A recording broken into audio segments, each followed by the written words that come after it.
a choice. To take a swing, to taste all life has to offer. Choose joy, choose Venable, and try Incredibites just for small dogs. Having triplets is amazing. So we switched to the bargain detergent.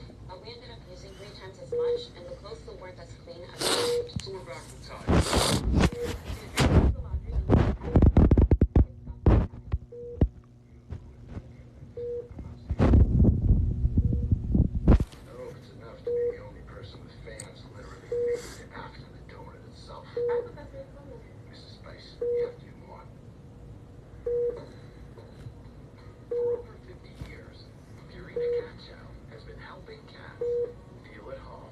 Trusted nutrition.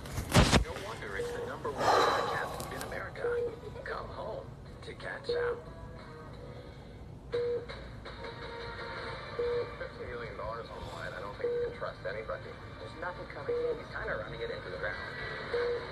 People didn't think I'd ever have really cool bacon. Turns out they were wrong.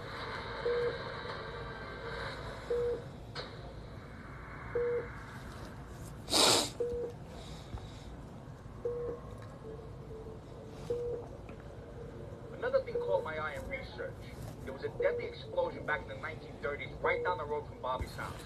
I'm on my way to meet with a local professor who says when the dust settled, the streets were littered with the burned bodies of the victims.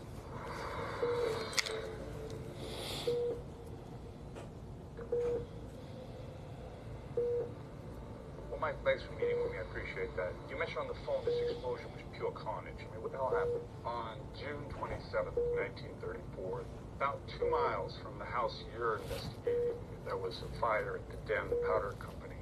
They were in the middle of mixing a batch of about 3,000 pounds of dynamite. An electrical piece of equipment started to spark, caught fire, and set the building on fire. Moments after that, the first of 2 gigantic explosions takes place. How big of a blast are we talking about? Well, we're talking about an explosion that would have blown people off their feet a quarter of a mile away. Wow. The blast concussion blew out windows in houses 2 miles away, and 20 miles away in Tacoma, people heard and felt the concussion. So where my clients live, those windows would have been blown out had that been there. Yeah. People thought it was an earthquake. We're close to Mount Rainier, an active volcano, so some people imagined that it was blowing out of the volcano. As you can see from this photograph taken soon after the blast, it was a rural area. Most amazingly, we have newsreel footage. A newsreel photographer arrived on the site and began to shoot movie film right there.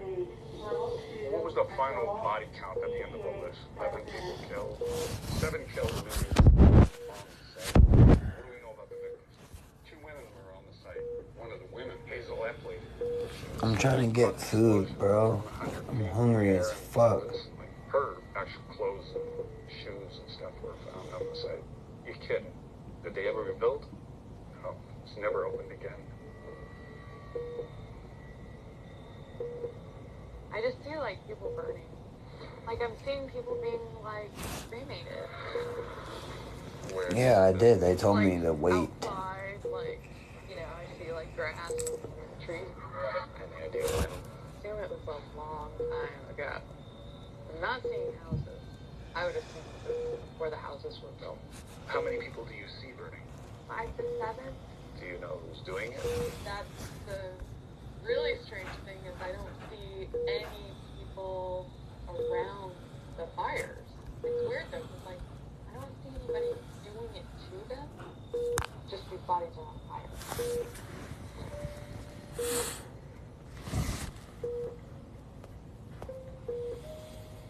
I saw several disturbing things during my walk, but 2 stood out.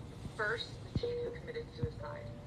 He had kind of a slight build, like kind of a narrower face, chin was kind of straighter.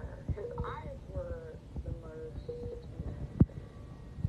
Next, I described a dead woman tormenting a living girl in her bedroom. I saw this woman leaning over the bed, and her jaw also was like really extended, so completely unnatural for a living person. Amy, is this what you saw? Yes, that's what I saw.